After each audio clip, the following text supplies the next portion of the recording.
Hello, I'm Tesla, a 24-year-old in Texas, and I'm setting my financial intentions for the new year. I hope to give myself direction and hold myself accountable throughout 2022. I'll walk you through my circumstances, my intentions, why I want to reach certain targets, and then the yearly and monthly breakdown in percentages and real numbers.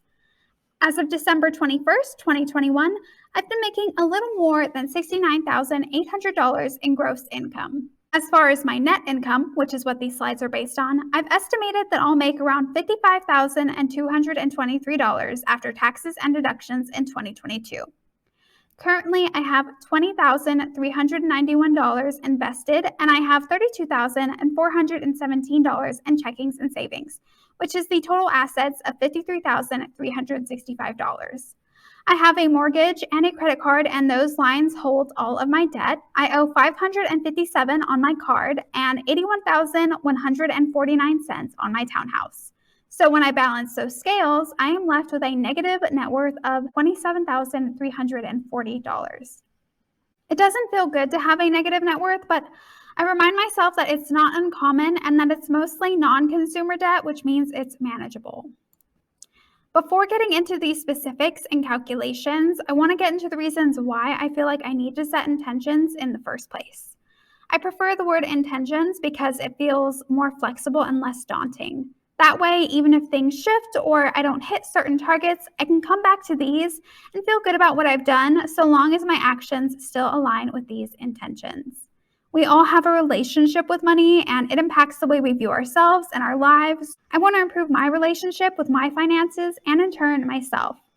I'm firstly prioritizing wealth building because to me that means breaking down barriers. I think it will broaden my possibilities and my mind and eventually allow me the ability to give back on a substantial level. When I say it's my priority, that doesn't mean investing is the biggest category in my budget. It just means that I've already set up those contributions and I'm not going to change them unless something really crazy happens. Next, I want to remind myself that all my savings efforts will be to make a better future for myself. It's different from wealth building because that's long term, whereas with this, I'm squirreling away money short term to make sure I'm covered for things within the next year or two. Knowing that I could pay for my dog's emergency vet or bills or new tires or whatever is really going to help me sleep at night. I have stress dreams about money, and I think if I felt more certain about my future, those might go away. Probably what I really need is therapy, but I am starting with a budget. Also, if I felt more self-assured, I might be able to venture out into new things like cryptocurrency or real estate or things that I've been curious about. Lastly, I want to let myself have occasional fun with my paychecks. Right now, it's like I don't even look forward to getting paid because I know that all my free income is going towards fast food or maybe like fun stuff for my dog. So I know it sounds counterintuitive, but it's not that I want to spend more money. I just don't want to regret my spending on low value things when I could be putting that money towards experiences or life improving items. So in order to build my wealth, I need to practice ambitious investing. To secure my future, I need to practice motivated saving. And to enjoy my earnings, I would have to be intentional about my spending. I try to do the pay yourself first method, which is putting money into savings and investing before paying for expenses. Investing almost 21% is more than I have ever done, but I will not budge on that. That percentage is set in stone unless I'm able to contribute even more. My motivated savings category feels low this year, but that's because I have always shied away from investing. So all the money that I'm putting into investing would just normally land in my savings. I consider this category more flexible based on circumstance, but I want to stay motivated even if I can't reach every savings fund or I can't put as high amounts as I would like to. When I set out to make these goals, I was hoping I could save closer to 30%, but I'm glad these numbers brought me back to reality. Lastly, I'm hoping intentional spending doesn't exceed 66% of my overall budget. Ideally, it will be under, but I wanted to give myself room to live and not stretch myself too thin and then be disappointed. So onto the numbers, this is how my income is broken down. The bulk of it is from my salary, gross $60,000, and then from renting out a space in my house. Those are my highest earners, and while I do side hustles and I occasionally get, work bonuses or gifts or whatever, I don't want to rely on those, which is why the tallied numbers at the bottom have an asterisk because it only includes my two most reliable high earning income streams. Reason I'm not counting my side hustles, which is normally just me doing writing or editing, is because it fluctuates so much. Sometimes, some months it's like $200 and others it's like $15. It all depends on the time of year, what my clients need, and how long it takes me. And I'm also thinking about moving on to something else for other income, so that's why it's not included in my calculations. And, not every work bonus or not every gift is going to pull through because I'm not owed that. And it's so different from year to year. And that's why I'm going with these lower numbers. Based on that yearly income, I can invest $11,580. I have one account that invests pre-tax dollars, which is my 401k. Once I'm eligible, they'll contribute 50% up to 3% of my income. So that means I need to put $3,600 to make $1,800 of free matched money. It's grayed out here because that comes out of my gross salary, and I already adjusted my net salary to account for that $300 a month pre-tax deduction. Every other investment is made with after-tax dollars, and that comes out of my net check.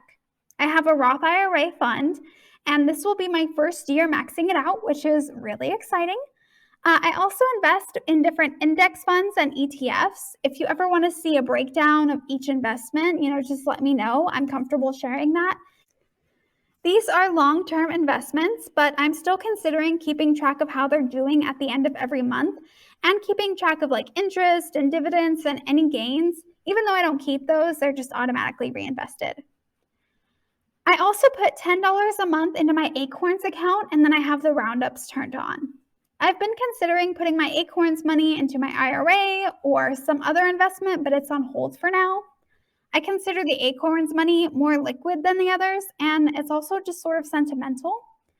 Acorns was my first step into investing back when I was afraid of putting in $5 a month, and now I'm putting in, nearly $1,000 a month. So I have learned a lot since I've started my financial journey, but there is still so much I don't know. And I'm not really looking to change anything at the moment until I have a really clear vision for what I want to do with that money that's in that account. As for stocks and crypto, I have a few stock shares in Tesla, Pinterest, and others, and I have the tiniest bit in Bitcoin and Ethereum, but it's not in my plan to contribute. If I put anything there, it would just be leftover money, and I think of it just more as fun gambling money since I know the market is so new and so volatile.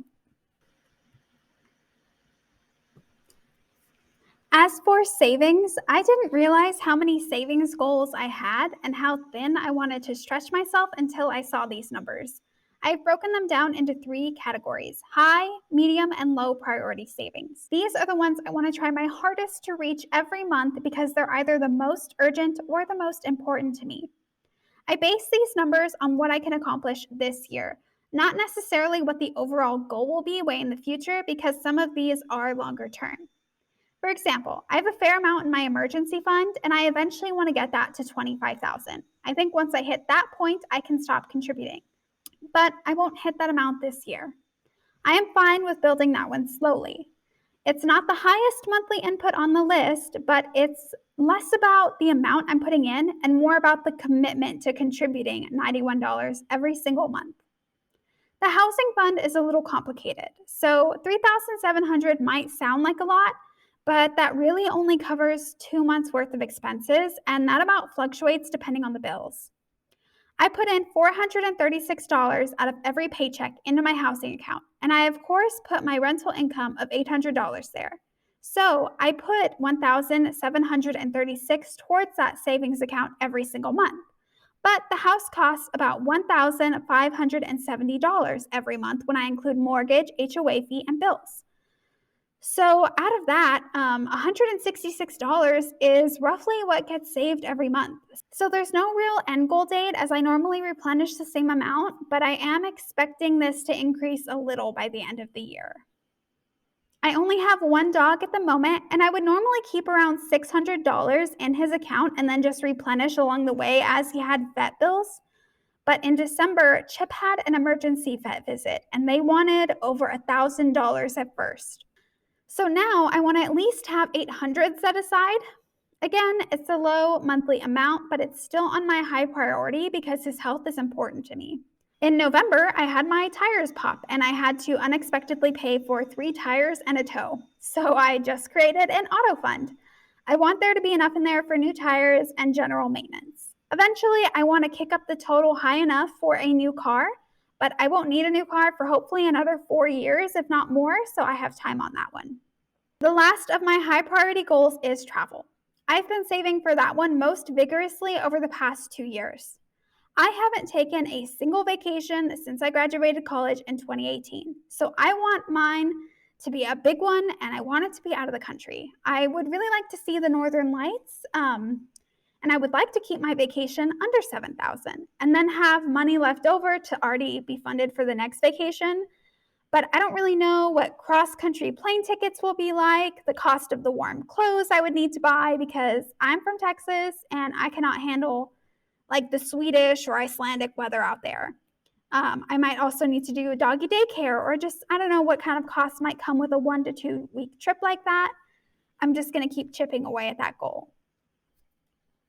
It's 5 high priority goals and it's $5,734 at the end of the year. I believe in myself and these bring me back to my intentions of securing my future as well as enjoying myself. I had 4 medium priority goals, and I think I can feasibly support 3 of them. I go to yoga at least twice a week, sometimes 3, and it's really the only thing that gets me out of the house and out of my head. The Black Friday deal, I assume, is going to cost around $900. And as you can see by my end goal, I'm still going to be short $191.55.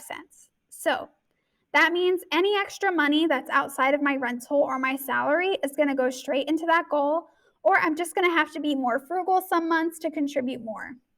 Even if I don't get any extra income the whole year, I'm pretty confident I could cash flow that difference by next, November, which is when that membership renews.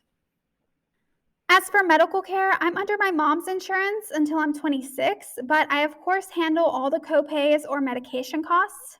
I hate going to the doctor and I never do it, but I still need to be at least a little bit prepared for it, and I feel like $500 is fair for a starting amount.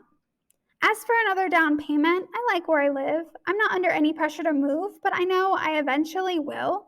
Eventually, I'm going to want, more yard space, a bigger kitchen, a nicer neighborhood, etc. So even if I start really small now, I think that can make a difference. I want to get my master's degree, and I did start putting away for it, but it is not something I think I can grow consistently. Extra money can go there, but for now, I don't think it is that achievable. Of course, if I can't even support all of my medium priority goals, my low priority goals are off the list. My family will live if I can't get them Christmas presents. I can hold off on a laptop for a little while longer. And I've always wanted things like laser hair removal or lip injections or even just like a semi-annual facial or something. But obviously those aren't necessary. So, maybe next year. It was a bummer to realize I couldn't accomplish everything that I wanted to.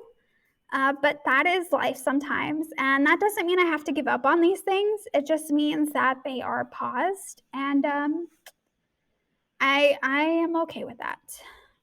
Overall, I think if I can accomplish 8 savings goals, that is not bad. Combining the priority and medium priority goals I've decided on, it will be about $620 in savings a month, and that will be $7,436 a year. It's not a ton of money, especially considering that most of these funds will be spent from, but it is nothing to sneeze at. I have to focus on what I can do and just let that be enough. Lastly was, of course, intentional spending, and I've broken that into 2 parts, basic expenses and lifestyle expenses. So basic expenses are my bare minimum needs, which about right now is $2,567. It costs a lot of money to be single in Houston, Texas, y'all. On top of that, I'm in the process of refinancing my townhome from 30 years to 15 years. So my mortgage will go up despite the better interest rate. My mortgage number in this slide already accounts for that. I am overestimating my bills. They are usually $400 to $500 when I include my HOA fee, but it doesn't hurt to have extra. My transportation category includes gas and insurance. There are other fees throughout the year like Easy Tag or registration, car washes, whatever, but usually that stuff I just cash flow from other categories in that month. Consistently, $195 is what I put towards owning a car.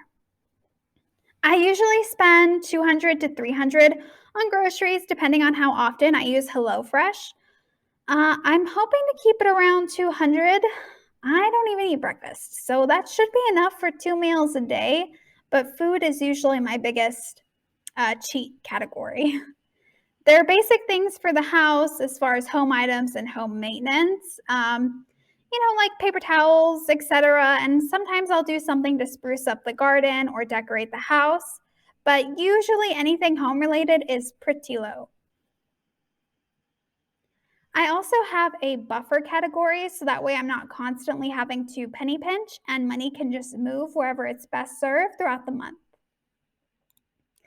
Lifestyle expenses are things that I could cut back on, but I like them in my life. Dining out is my biggest challenge, and that would include restaurants, fast food, and gas station snacks. So last year, I could easily spend $0 on groceries and then spend like $300 to $400 on dining out. I'm still going to include dining out because if I cut back on less than $150, I'm just lying to myself. But I am putting some of the money that I would have spent on it towards other things like clothing and fun money, which I never allowed myself to before. Another big category is subscriptions. I used to pay like at most $10 because I would use Pandora and Notion, but now I have yearly and monthly subscriptions. So I have You Need a Budget subscription. I have a monthly iPhone storage, YouTube Premium. I've also committed $45 a month to TerraPass, which is a company that carbon offsets some of my life. HelloFresh is a subscription, but I count that under groceries. Acorns has a flat fee of $1 to use their platform, and I also have a Fabletics, Care of, and Imperfect Food subscription, but those last three I skip almost every single month. I feel good about those subscriptions because they improve my life in some way, but even though they're fixed expenses, I like to keep them in lifestyle just to remind myself that I don't need those things. Personal care, of course, includes toiletries, beauty products, and beauty treatments. I rarely do anything for beauty, and toiletries are pretty cheap, and they're not necessarily every single month either. Here is my month as a whole, with saving, investing, and spending based on my monthly net income of $4,602. As you can see, spending takes up most of the pie. When I started, I was hoping like investing in savings would be like 50% of my budget, but I am glad that I reset my expectations. Below that is a monthly view where the savings and investment goals are broken out by type instead of being grouped together. My regular investments seem to be almost as large as my retirement investments, but I have to remember that I am putting $300 a month towards my 401k, but that's from my gross income and this is based on the net. So it is more than I think. This is the same breakdown as a yearly view. I really appreciate having these comprehensive visuals because I am not a math or a numbers person, so this really helps simplify it for me. Plus, once I look at it over the course of a year, instead of harping on individual numbers for specific funds, it's a lot easier for me to look forward to what I can accomplish. So that was a pretty in-depth view of my current life, where I hope to be at the end of the year, and how I plan to get there. If you have any questions, let me know. Wish me luck in actually sticking to this plan, and I wish you all the luck in having the best financial year of your life in 2022. Thank y'all for sticking around this long, and feel free to subscribe if you're like really nosy about other people's plans and budgets like I am. Okay, thanks. Bye.